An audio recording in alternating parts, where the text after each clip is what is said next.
respect des mesures de distanciation nous a amené à vous répartir en 4 groupes de 50, groupes qui, à tour de rôle, tous les 15 jours, assisteront le dimanche, soit au culte de 9 heures, soit au culte de 12 heures, et dont l'accès sera possible une demi-heure avant ces horaires de début.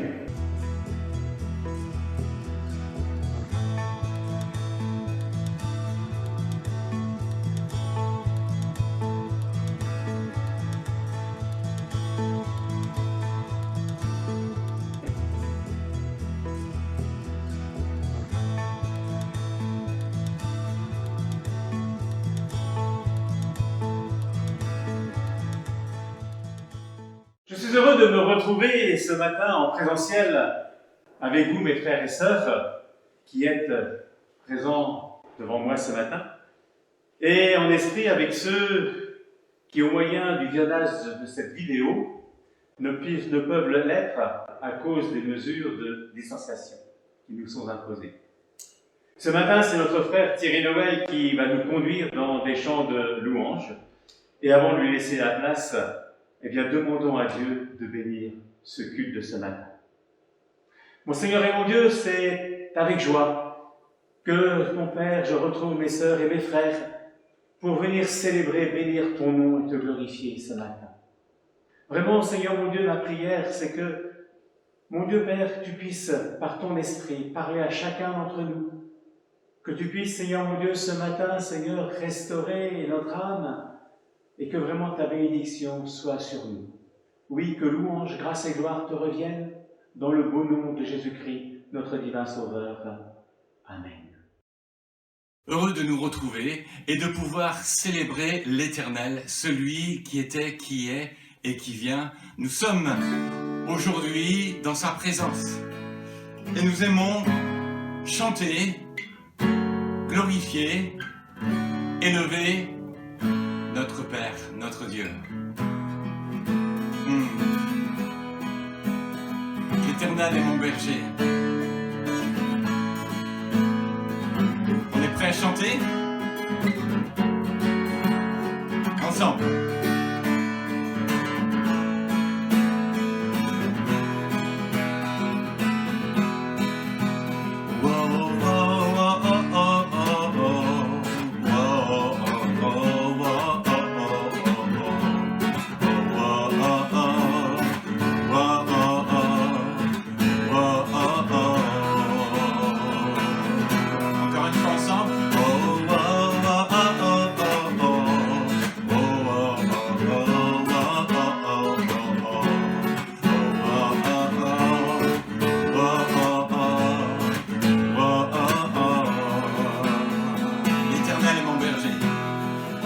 L'Éternel est mon berger, de rien je ne manquerai.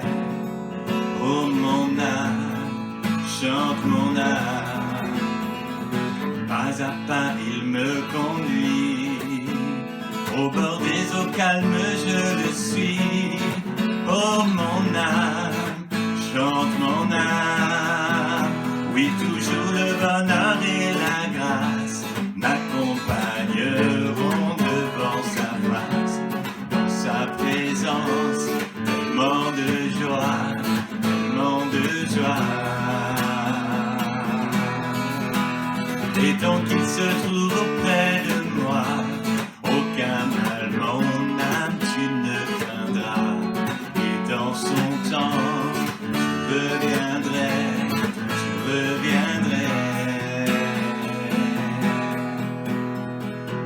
Si je traverse encore la vallée de l'ombre de la mort, oh mon âme, chante mon âme, puisqu'il m'aime le premier, non rien ne pourra me séparer de son amour, de son amour.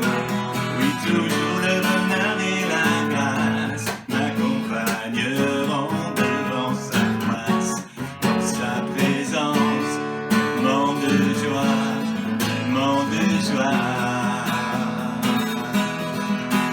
Et tant qu'il se trouve mal, mon âme, tu ne craindras. Et dans son temps, je reviendrai.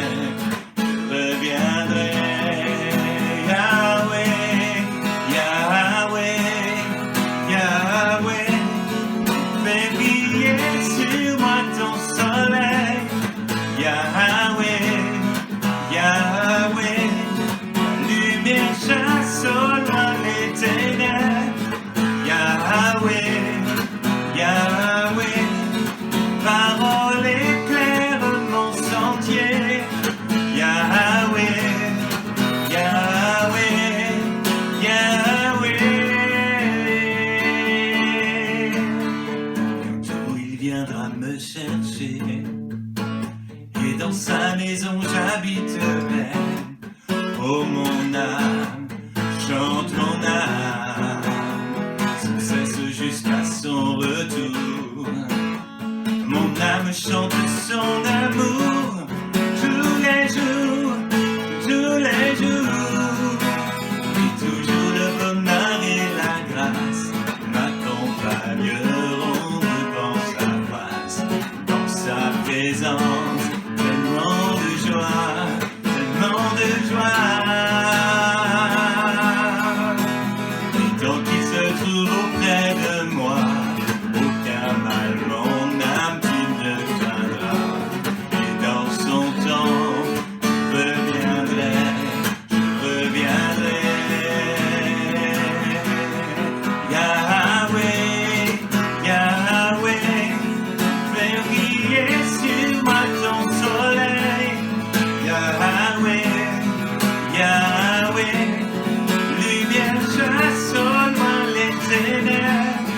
Yahweh, Yahweh, parole éclaire mon sentier.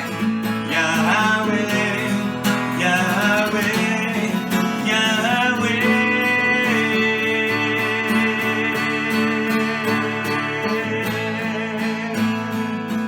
Alléluia, combien ce matin nous célébrons ton nom. Toi qui es l'éternel, toi qui ne faillis pas, toi qui se tiens à nos côtés à chaque jour, toi qui nous as donné Jésus ton Fils bien-aimé, toi qui nous as envoyé ton esprit, toi qui nous permets aujourd'hui de vivre, alléluia, pleinement la vie qui vient de toi. Oh oui, merci, merci, merci. Oui, le bonheur et la grâce nous accompagnent chaque jour et nous disons que le nom de l'Éternel soit béni. Alléluia, toutes sortes de raisons de bénir, d'élever et de glorifier ton nom. Merci mon Seigneur. Alléluia. On veut bénir le Seigneur et on ne peut que le bénir, tellement il est bon, tellement il est grand. Tous ensemble, bénissons Dieu. Bénis Dieu, oh mon âme, oh mon âme, rends gloire à son saint nom. Oh, chante comme jamais, oh mon âme, rends gloire à son saint nom.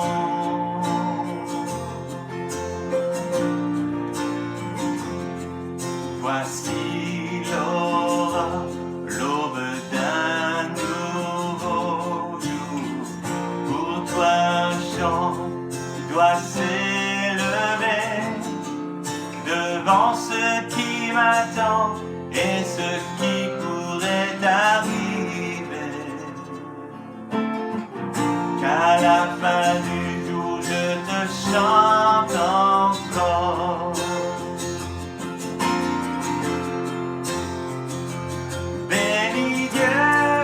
Mon âme, oh mon âme, rends gloire à son saint nom. Oh, chante comme jamais, oh mon âme, rends gloire à son saint nom.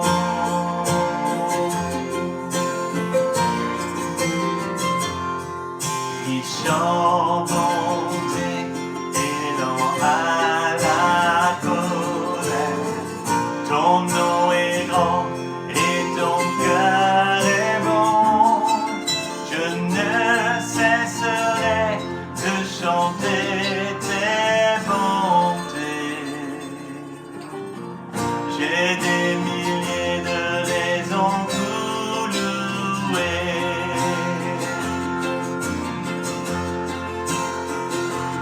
Bénis Dieu, oh mon âme, oh mon âme, rends gloire à son saint nom. Oh, chante comme jamais, oh mon âme, rends gloire à son saint nom. Bénis Dieu, oh mon âme, oh mon âme, rends gloire à son saint nom. Oh, chante comme jamais, oh mon âme, rends gloire à son saint nom.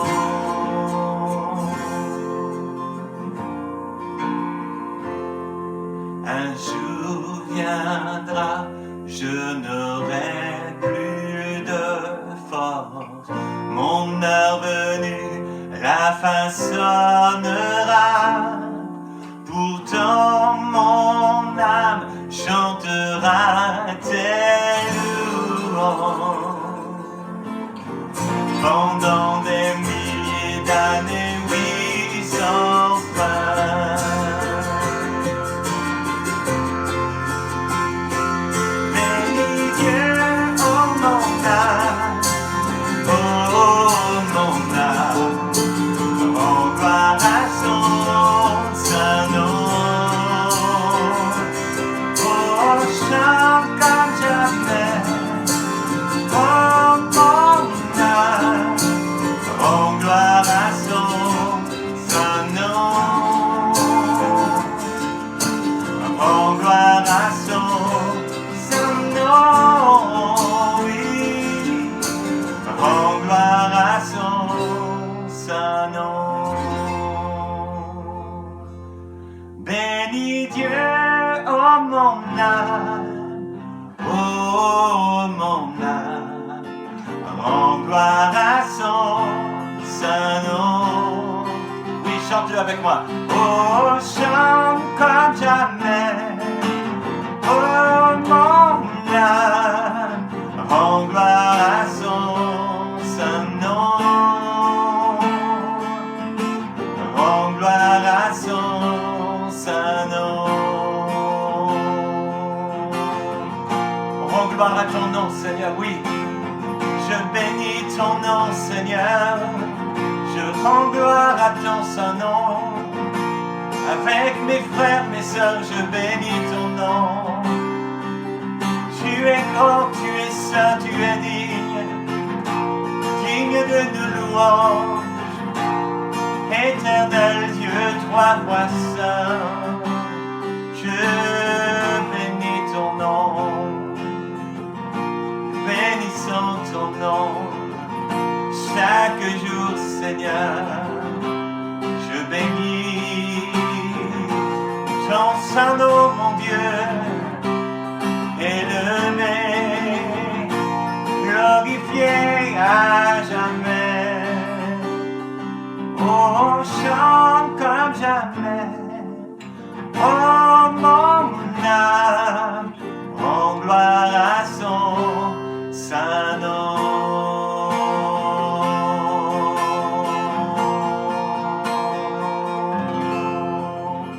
Alléluia, prenons un temps pour louer son nom. Loue-le, proclame, confesse-le de ta bouche là où tu es.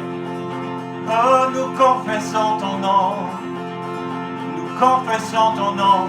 Nous proclamons le beau nom de Jésus, le nom de l'Éternel, celui qui était, qui est, qui vient.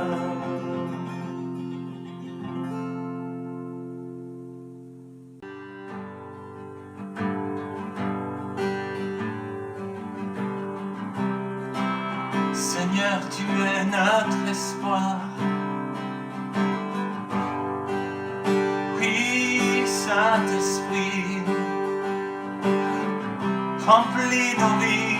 cœur. Ta présence est si douce à nos cœurs. Nous aspirons, nous soupirons après toi, Seigneur. Saint-Esprit, encore aujourd'hui, remplis nos vies. Tu es notre espoir, rien n'a plus de valeur, rien n'est aussi grand et rien n'est plus beau que ta présence.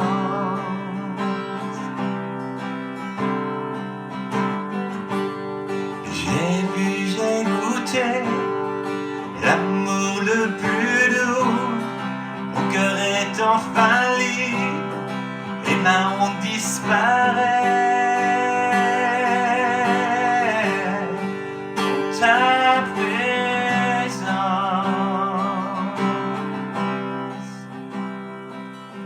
Saint-Esprit, tu es le bienvenu. Que ta présence vienne inonder mon cœur. Seigneur, nos cœurs soupirent après ta gloire. Oh, viens nous saisir par ta présence, oh Dieu. Par ta présence.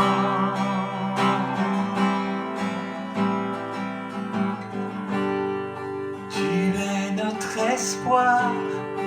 Rien n'a plus de valeur, rien n'est aussi grand et rien n'est plus beau que ta présence. Merci Seigneur, tu es avec nous ce matin. Je peux dire, j'ai vu, j'ai goûté l'amour le plus doux. Mon cœur est enfin libre et ma honte disparaît. Dans ta présence.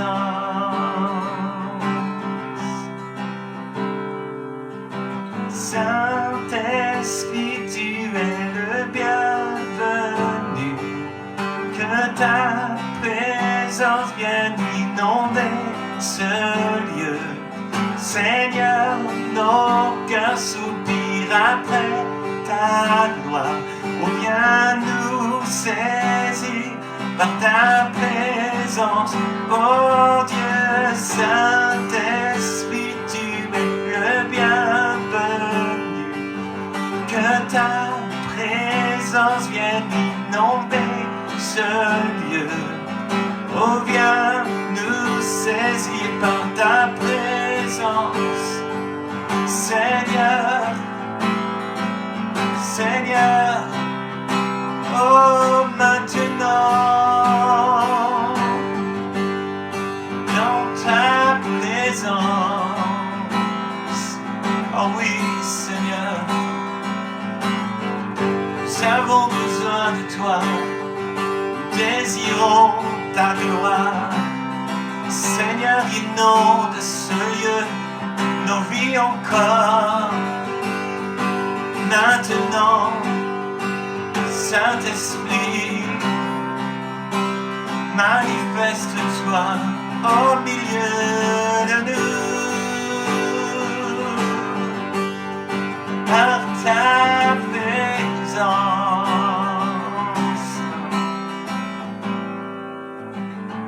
Que nous soyons plus sensibles à ta présence, que nous vivions les merveilles de ta bonté, que nous soyons plus sensibles à ta présence, que nous vivions les merveilles de ta bonté, que nous soyons plus sensibles à ta présence, que nous vivions les merveilles de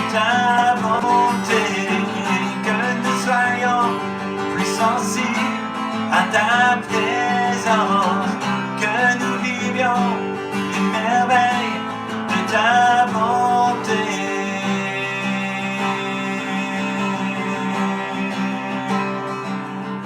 Saint-Esprit, tu es le bienvenu, que ta présence vienne inonder ce lieu. Seigneur, nos cœurs soupirent après ta gloire. Oh, viens nous saisir par ta présence, oh Dieu. Est-ce qu'on peut lui dire, là où nous sommes chez nous, Seigneur, saisis nos cœurs, que rien ne vienne me distraire. Je suis là devant toi, dans ta présence. Viens, déverse ton esprit sur ma vie, sur ma famille, sur les miens, là, Seigneur, maintenant. Oh oui, une nouvelle Pentecôte, une nouvelle effusion, une nouvelle puissance qui remplit nos cœurs, nos vies. Saint-Esprit, renouvelle-nous, conduis-nous, inspire nos vies. Oh Seigneur, dans ta présence,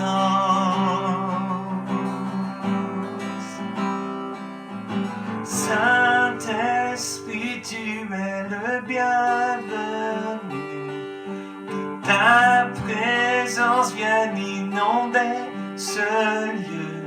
Seigneur, nos cœurs soupirent après ta gloire, ou viens nous saisir par ta présence, oh Dieu.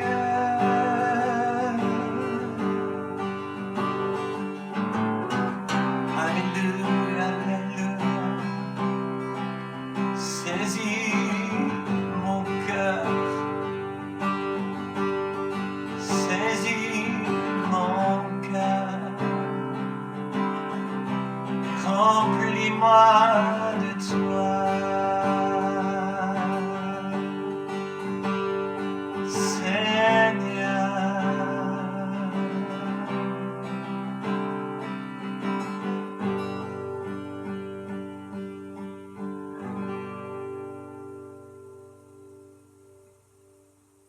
Alléluia. Nous voulons être pleins, remplis et débordants de sa présence. Que son esprit nous fasse déborder.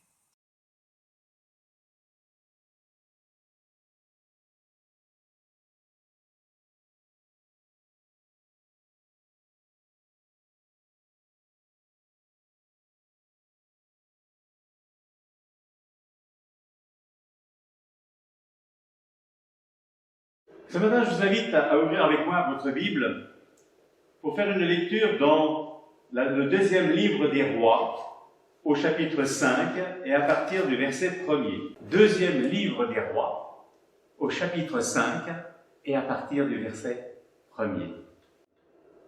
Voilà. Les lunettes sont ajustées, pour ceux qui en ont besoin comme moi. Voilà, j'entends plus les pages se tourner. Alors, lisons ensemble. Naaman, chef de l'armée du roi de Syrie, jouissait de la faveur de son maître et d'une grande considération, car c'était par lui que l'Éternel avait délivré les Syriens. Mais cet homme, fort et vaillant, était lépreux. Or, les Syriens étaient sortis par troupes. Ils avaient emmené captive une petite fille du pays d'Israël qui était au service de la femme de Naaman. Elle dit à sa maîtresse, « Oh, si mon Seigneur était auprès du prophète qui est à Samarie, le prophète le guérirait de sa lèpre. » Naaman alla dire à son maître, « La jeune fille du pays d'Israël a parlé de telle et telle manière. » Et le roi de Syrie dit, « Va, rends-toi à Samarie, et j'enverrai une lettre au roi d'Israël. » Il partit, prenant avec lui 10 talents d'argent, 6000 cycles d'or et 10 vêtements de rechange. Il porta au roi d'Israël la lettre où il était dit, « Maintenant, quand cette lettre te sera parvenue, tu sauras que je t'envoie Naaman, mon serviteur, afin que tu le guérisses de sa lettre. » Après avoir lu la lettre, le roi d'Israël déchira ses vêtements et dit, « Suis-je Dieu pour faire mourir et pour faire vivre, pour qu'il s'adresse à moi afin que je guérisse un homme de sa lettre? Sachez donc et comprenez qu'il cherche une occasion de dispute avec moi. » Lorsqu'Élisée, homme de Dieu, apprit que le roi d'Israël avait déchiré ses vêtements, il envoya dire au roi, « Pourquoi as-tu déchiré tes vêtements? Laisse-le venir à moi, et il saura qu'il y a un prophète en Israël. » Naaman vint avec ses chevaux et son char, il s'arrêta à la porte de la maison d'Élisée. Élisée lui dit par un messager, « Va et lave-toi 7 fois dans le Jourdain. Ta chair redeviendra saine et tu seras pur. » Naaman fut irrité, il s'en alla en disant, « Voici, je me disais, il sortira vers moi, il se présentera lui-même, il invoquera le nom de l'Éternel son Dieu, il agitera sa main sur la place et guérira le lépreux. Les fleuves de Damas, l'Abana et le Parpar, ne va-t-il pas mieux que toutes les eaux d'Israël? Ne pourrais-je pas m'y laver et devenir pur? » Il s'en retournait et parlait avec fureur. Mais ses serviteurs s'approchèrent pour lui parler et lui dire, « Mon père, si le prophète t'avait demandé quelque chose de difficile, ne l'aurais-tu pas fait? Combien plus dois-tu faire ce qu'il a dit? Lave-toi et tu seras pur. » Il descendit alors et se plongea 7 fois dans le Jourdain selon la parole de l'homme de Dieu, et sa chair redevint comme la chair d'un jeune enfant, il fut pur. Naaman retourna vers l'homme de Dieu avec toute sa suite. Lorsqu'il fut arrivé, il se présenta devant lui et dit, « Voici, je reconnais qu'il n'y a point de Dieu sur toute la terre, si ce n'est qu'en Israël. Et maintenant, accepte, je te prie, un présent de la part de ton serviteur. » Élisée répondit, « L'Éternel, dont je suis le serviteur, est vivant, je n'accepterai pas. » Naaman le pressa d'accepter, mais il refusa. Alors Naaman dit, « Puisque tu refuses, permets que l'on donne de la terre à ton serviteur, une charge de 2 mulets, car ton serviteur ne veut plus offrir à d'autres dieux, ni holocaustes, ni sacrifices, il n'en offrira qu'à l'Éternel. Voici toutefois ce que je prie l'Éternel de pardonner à ton serviteur. Quand mon maître entre dans la maison de Rimon pour s'y prosterner, et qu'il s'appuie sur ma main, je me prosterne aussi dans la maison de Rimon. Veuille l'Éternel pardonner à ton serviteur lorsque je me prosternerai dans la maison de Rimon. » Élisée lui dit, « Va en paix. » Amen. Comme l'apôtre Paul nous le dit dans sa lettre aux Romains au chapitre 15, tout ce qui a été écrit autrefois dans les Écritures l'a été pour nous instruire, afin que par la patience et l'encouragement qu'apporte l'Écriture, cela produise en nous l'espérance. Quand nous lisons les récits de l'Ancien Testament, qui peuvent nous paraître si loin de notre vie d'aujourd'hui, nous devons être ouverts à l'action du Saint-Esprit, qui veut nous faire découvrir, réaliser des instructions, des attitudes à suivre ou à ne pas suivre. Et ce pour notre enseignement, notre épanouissement spirituel. Afin que, comme le dira l'apôtre Paul dans sa lettre aux Colossiens, d'avoir une conduite digne du Seigneur, qui lui plaise à tout égard. Car vous porterez comme fruit toutes sortes d'œuvres bonnes, et vous ferez des progrès dans la connaissance de notre Dieu. Alors ce matin, j'aimerais voir avec vous, avec ce texte, 4 leçons. La première, c'est d'être un témoin en tout temps. Et cela nous est donné par l'attitude de cette jeune fille. Nous avons lu le chapitre 2 et le verset 2 et 3. Qui était-elle? C'était une jeune Israélite qui, lors d'une razzia des armées assyriennes, avait été arrachée à sa famille et était devenue une esclave. Quel désastre, humainement parlant! Tout l'avenir qu'elle s'était forgé était anéanti. Mais par son attitude, elle nous enseigne. Elle nous enseigne à savoir en tout temps et en tout lieu être les témoins de notre Dieu, de porter témoignage autour de nous quelles que soient les circonstances. Parce que c'est vrai, cette jeune fille, elle aurait pu se désintéresser du sort de son maître. Elle aurait pu dire, c'est bien fait pour lui. N'avait-il pas livré bataille contre le peuple de Dieu? Ne m'a-t-il pas enlevé, m'arrachant à l'affection de ma famille, brisant ma carrière, faisant de moi une captive? Oui, c'est bien fait pour lui, Dieu le punit. Elle aurait pu dire ça, mais non. Il n'y a pas de rancune, de haine dans son cœur. Son maître, qui est un humain, souffrait. Et devant sa souffrance, elle en a compassion. Elle lui rend témoignage. Elle lui parle de son Dieu, l'invitant dans sa situation à chercher secours auprès de lui. Oui, elle avait été arrachée à sa famille. Elle était devenue esclave dans un pays étranger. Humainement parlant, c'était un désastre, c'est vrai. Mais en fait, Dieu n'avait-il pas conduit la situation? Car elle devient l'esclave d'une femme dont le mari, un jour, comme par hasard, aura besoin d'entendre parler de Dieu, aura besoin d'entendre parler de ce Dieu de miséricorde, de ce Dieu de puissance, de ce Dieu de délivrance. C'est Jérémie qui dit dans son livre des Lamentations, chapitre 3, « Qui dira qu'une chose arrive sans que le Seigneur l'ait ordonné ?» Parlant des persécutions que subiraient ses disciples, Jésus dira, on se saisira de vous, on vous persécutera, on vous traduira devant les autorités religieuses, vous serez jetés en prison à cause de moi, vous serez traînés devant des rois, des gouverneurs. Et Jésus ajoute, ces choses vous arriveront pour vous donner l'occasion d'apporter un témoignage. Ayez donc cette ferme conviction, vous n'aurez pas à vous préoccuper de votre défense. Ma sœur, mon frère, rappelons-nous qu'ici-bas, nous sommes la main d'action du Seigneur. Jésus a dit, vous serez mes témoins. Alors, soyons prêts, même dans la fiction, à lui rendre témoignage et à glorifier notre divin Sauveur devant tous les hommes.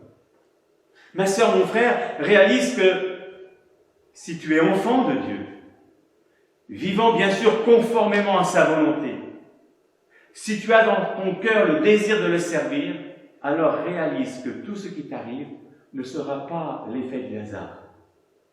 Mais Dieu fera concourir toutes choses pour un but. Car, nous dit l'apôtre Paul dans sa lettre aux Éphésiens chapitre 2, nous avons été créés en Jésus-Christ pour les œuvres bonnes que Dieu a préparées d'avance afin que nous nous y engagions. Parlant de sa captivité, Paul pouvait dire ceci, « Je tiens à ce que vous sachiez, mes frères, que ce qui m'est arrivé a plutôt servi la cause de l'Évangile. En effet, toute la garde prétorienne et tous les autres savent que c'est parce que je sers le Christ que je suis en prison. De plus, mon emprisonnement a encouragé la plupart des frères à faire confiance au Seigneur. Aussi, redouble-t-il d'audace pour annoncer sans crainte la parole de Dieu. Dieu avait conduit les choses. Oui, rendre témoignage de la grâce de Dieu. Mais rendre témoignage même à celui qui nous veut ou veut nous faire du mal. Et ce en ayant le cœur de Dieu, qui aime tous les hommes. Rendre témoignage en parole, mais aussi en acte, parce que n'oublions pas que la foi sans les œuvres, qui doivent la démontrer, c'est du vent. L'apôtre Pierre dira dans sa première lettre, chapitre 2, « Mes chers amis, vous êtes dans ce monde comme des résidents temporaires, des hôtes de passage. C'est pourquoi je vous demande, ne cédez pas au désir de l'homme livré à lui-même, et qui font la guerre à l'âme. Ayez une bonne conduite au milieu des païens. Ainsi, dans les domaines même où ils vous calomnient, vous accusant de faire le mal, ils verront vos bonnes actions et loueront Dieu le jour où il interviendra dans votre vie. Portez témoignage. Témoignage devant tous ceux qui nous entourent, nos voisins, les étrangers, notre patron, nos collègues de travail, nos familles, parce que tous ont besoin de Dieu dans leur vie. Ils ont besoin du salut en Jésus-Christ. Ce n'était qu'une petite fille, bien insignifiante devant un grand général. Mais Dieu va l'utiliser, comme il veut utiliser ma sœur, mon frère. C'est vrai que peut-être tu te sens bien petit, mais Dieu te donnera la capacité de le faire. Le deuxième enseignement que nous est donné dans ce livre, eh bien, c'est par l'attitude de Naaman. Voilà un homme dans un besoin. Voilà un homme qui a un problème. Un homme que Dieu désire bénir, à qui Dieu donne la solution pour répondre à son besoin. Et c'est un homme qui, à cause de raisonnements préconçus, va risquer de passer à côté de la bénédiction. Je pensais, dit-il, que cet homme, en parlant du prophète, eh bien, ferait ceci et cela. C'était le chemin de délivrance que Naaman s'était fait. Mais ce n'était pas le projet de Dieu pour lui, ce n'était pas son plan. Naaman veut bien croire, il veut bien s'attendre à ce Dieu dont on lui a parlé, puisqu'il a écouté et qu'il est venu vers l'homme de Dieu. Mais il veut croire à sa manière. Il s'arrête à ce qu'il conçoit, à ce qu'il peut admettre, à ce qu'il a échafaudé. Et comme ça se passe pas comme il l'a prévu, alors il arrête tout. Il rejette tout. Voilà un danger qui nous guette. Lorsque Dieu veut diriger notre vie dans une voie qui n'est pas celle qu'on s'est imaginée. Méfions-nous de nos conceptions toutes faites sur le déroulement des choses. Méfions-nous de nos réactions, de nos sentiments face aux événements, face à l'attitude de quelqu'un. Méfions-nous de notre apparent savoir. Le roi Salomon, dans le Proverbe 3, nous dit « Ne te fie pas à ta propre intelligence, mais place toute ta confiance dans le Seigneur. Appuie-toi sur lui dans tout ce que tu entreprends, et il guidera tes pas. Ne te fie pas à ton propre jugement, mais soumets-toi au Seigneur, et détourne-toi du mal. Ce sera le remède pour tous tes troubles, l'apaisement de tous tes maux. » Oui, ce n'est pas parce que, dans une situation comparable, Dieu est intervenu pour un frère, pour une sœur de telle et telle manière, qu'il va intervenir de la même manière pour toi. Dieu n'est pas un Dieu de routine, mais il est un Dieu de grâce. Alors il nous faut rechercher à connaître la direction de Dieu pour notre vie, afin d'entrer et de jouir de sa bénédiction. Et ce, en ayant à l'esprit ce troisième enseignement, c'est que toute réponse doit venir de Dieu. Pour sa guérison, Élisée indique à Naaman le moyen, se plonger 7 fois dans le Jourdain. Et Naaman, on l'a lu, n'est pas content de la réponse. En effet, il se dit, pourquoi venir de si loin pour aller me tremper dans ce fleuve dégoûtant?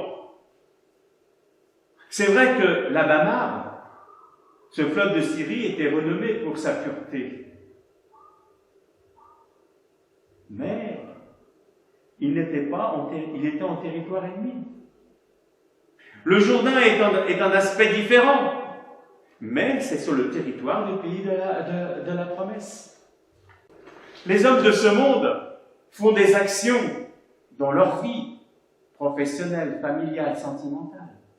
Des actions qui leur apportent prospérité et une apparente bonheur.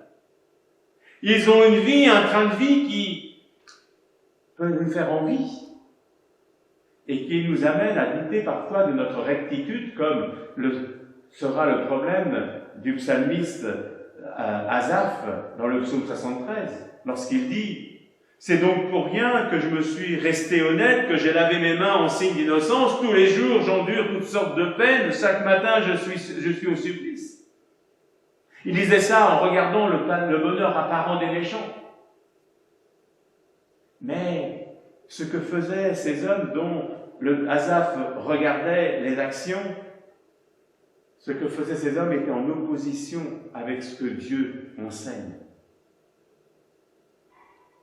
Et comme le dira encore le psalmiste, ils faisaient des actes qui les séparaient de Dieu parce que c'était le péché. Et donc, les amenaient dans les tourments de l'enfer éternel. C'est pourquoi l'apôtre Paul nous dira de ne pas nous couler dans le moule des habitudes de ce monde, de conformer notre vie aux principes qui régissent le siècle présent, de ne pas copier les modes et les habitudes du jour, mais de se laisser entièrement transformer par le renouvellement de notre mentalité, d'adopter une attitude différente, d'adopter ce que Dieu nous enseigne. L'Alabama était un beau fleuve, mais si Naaman s'y était plongé, il s'en restait lépreux, car ce n'était pas sur le territoire de Dieu. Ma sœur, mon frère, si nous voulons connaître la bénédiction de Dieu, il nous faut demeurer sur le terrain de la parole de Dieu. Ma sœur, mon frère, dans les situations et difficultés où nous nous trouvons, le moyen que Dieu nous propose pour le résoudre peut peut-être nous paraître dérisoire, peut-être vieux jeu, hors de sens, mais ce sont les moyens de grâce de Dieu. Rappelons-nous la prise de Jéricho. Tourner autour des murailles en fanfare ne viendrait jamais aux stratèges militaires, mais c'était le moyen que Dieu avait indiqué. Et Josué va le faire, et la muraille s'écoule. Combien d'hommes et de femmes dans leur soif spirituelle sont prêts à faire des choses extravagantes, même des choses très coûteuses, mais refusent de croire au simple message de grâce de Dieu. Refusent de croire à ce simple message manifesté en Jésus-Christ, subissant sur la croix la peine de leurs péchés pour qu'ils puissent recevoir le pardon de Dieu. Enfin, le quatrième enseignement de ce récit, c'est de réaliser l'importance de l'obéissance et de l'action de notre foi. Pour voir dans notre vie l'intervention de Dieu, il nous faut obéir avec foi. Naaman va voir la puissance de Dieu agir en lui, transformant totalement sa vie quand, acceptant pleinement le moyen de Dieu, il va agir avec persévérance.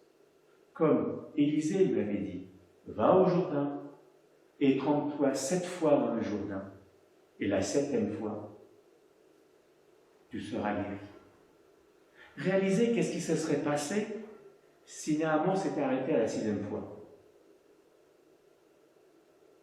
Ma sœur, mon frère, dans les choses spirituelles, il ne suffit pas de savoir ce que Dieu dit, mais il faut mettre en pratique ce que Dieu a dit. Jacques, dans son épître, justement nous dit « Accueillez dans un esprit humble et docile la parole implantée en vous, car elle a le pouvoir de vous conduire au salut. Seulement, ne vous bornez pas à l'écouter, traduisez-la en actes, sans quoi vous risquez de vous faire illusion sur vous-même. » En effet, si quelqu'un se contente d'écouter la parole, sans y conformer ses actes, il ressemble à un homme qui observe son visage dans un miroir. À peine est-il parti qu'il a déjà oublié ce qu'il a vu et ce qui devait être mis en ordre. Par contre, dit Jacques, si quelqu'un scrute attentivement la loi parfaite, c'est-à-dire la parole de Dieu, qui nous donne la vraie liberté, s'il l'étudie assidûment et s'il vit avec elle et lui demeure fidèlement attaché, il en arrive non à écouter pour oublier, mais à agir ponctuellement d'après ce qu'il aura entendu. Et Jacques termine en disant « Un tel homme trouvera le bonheur en obéissant à la parole. » Alors, suivant et obéissant à Dieu, ce fut la bénédiction pour tous les protagonistes de ce récit. Le général fut guéri. Sa femme retrouvera un mari en bonne santé. La Syrie va retrouver un valeureux chef militaire. Et la jeune fille a dû voir son sort changer. Je suppose, parce que vous avez vu qu'à la fin, ce général ne voulait plus servir que le Dieu d'Israël. Ce Dieu qui l'avait traité avec bonté. Et celle qui appartenait à son peuple, il ne pouvait pas continuer à la maltraiter. Peut-être même l'a-t-il libérée. Et c'est vrai qu'il y a des fois aussi, on peut passer par certaines épreuves pour un plan, et quand ce plan est réalisé, l'épreuve disparaît. Oui, ne nous enfermons pas dans nos raisonnements. Ne nous privons pas de la grâce divine à cause de nos idées préconçues. Mais mon frère, ma sœur, restons saints comme des enfants et goûtons la sollicitude de notre Dieu à notre égard. Naaman a écouté, Naaman a agi, Naaman a été guéri, sa vie a été transformée. Que nous puissions faire de même en ce jour. Amen. Je te remercie, Seigneur mon Dieu Père, et qu'en effet, Seigneur mon Dieu, dans ces temps que nous vivons, que nous puissions être en tout temps ces témoins de ta grâce, Seigneur. Que nous puissions, Seigneur mon Dieu, dire à ceux qui nous entourent combien tu es ce Dieu d'amour, ce Dieu qui veut transformer les vies. Mais surtout, Seigneur, aide-nous, Seigneur, à agir comme tu le dis en ta parole, comme un enfant, comme tu l'as dit, Seigneur. Oui, Père, bénis ma sœur et mon frère ce matin, et qu'en toutes choses, à toi seul la gloire revienne, dans le beau nom de Jésus-Christ, notre divin Sauveur. Amen. Après cette exhortation, en esprit, unissons-nous pour louer notre divin Sauveur, par des chants et aussi en lui disant notre reconnaissance pour le salut que nous avons en Jésus-Christ. Et pendant ce moment, si vous le souhaitez, je vous invite une nouvelle fois à prendre le repas du Seigneur en vous munissant d'un morceau de pain et d'un peu de vin, éléments qui nous rappellent ce que le Seigneur a fait par amour et ce qui en découle pour chacun d'entre nous. L'apôtre Paul, dans sa deuxième lettre aux Corinthiens, au chapitre 5, verset 17, disait « Si quelqu'un entre en communion vivante avec le Christ, il devient un homme nouveau. Il est recréé. L'ancien état est dépassé. Ce qu'il était autrefois a disparu. La nouvelle création a commencé. Voici, tout est devenu nouveau. » Tout cela, du début à la fin, est l'œuvre de Dieu. Il nous a réconciliés avec lui-même par le Christ. En effet, en Christ, c'était Dieu en personne qui réconciliait le monde avec lui-même, ne tenant plus compte des péchés des hommes. Celui qui était innocent de tout péché, Dieu l'a chargé pour nous de tous les péchés du monde. Le Christ est devenu comme une incarnation du péché pour que dans sa communion, nous puissions être agréés, étant revêtus de la justice de Dieu. C'est pourquoi, dira-t-il encore au chapitre 11, verset 26, que chaque fois que vous mangez de ce pain et que vous buvez de cette coupe, vous commémorez la mort du Seigneur, témoignant qu'il est mort pour vous, et ceci jusqu'au moment de son retour. Présentons ce moment au Seigneur dans la prière. Mon Père céleste, oui, merci parce que par le don de la vie de ton Fils, tu as réglé ce problème du péché, permettant, Seigneur, que nous puissions être réconciliés avec toi. Et ce matin, Seigneur mon Dieu Père, nous voulons réaliser que nous sommes devenus, mon Dieu, par cela même, une nouvelle créature. Nous sommes devenus tes enfants. Et Seigneur, ce matin, eh bien là, nous voulons t'en louer et t'en bénir et te remercier pour cet amour que tu as manifesté, mais aussi cet amour que tu manifestes de jour en jour. Et Seigneur, mon Dieu, pour nous rappeler que tu prépares pour nous une place dans la présence, dans ta présence. Oui, Seigneur, que ce matin, eh bien, cette coupe soit vraiment pour chacun d'entre nous une coupe de bénédiction. Merci, Seigneur, et qu'à toi seul reviennent la gloire, l'honneur et la louange.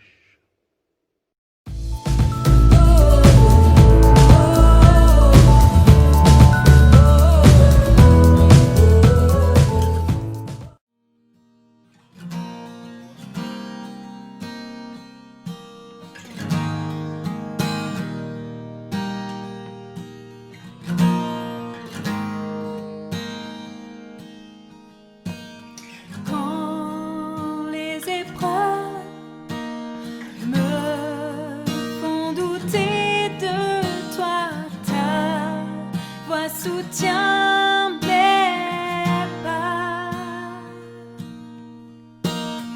Et dans ma peine, je sens toujours tes pas qui me ramènent à toi.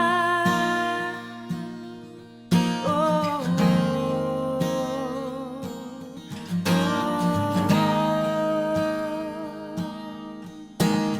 Quand je suis faible et que mon pied chancelle, tu es toujours fidèle.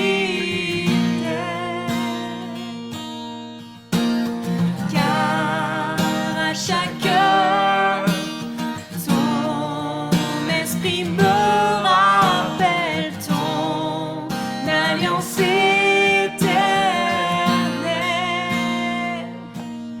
Ta promesse en moi est l'encre de ma foi. Ton amour pour moi ne faillit pas. Ta promesse en moi est l'encre de ma foi. Ton amour pour moi ne faillit pas. Dans ces moments qui servent pour ta gloire, me rapprochant de toi, car tu transformes ce qui est mort en vie comme tu l'as promis. Ta promesse en moi est l'encre de ma foi. Ton amour pour moi ne faillit pas. Ta promesse en moi est l'encre de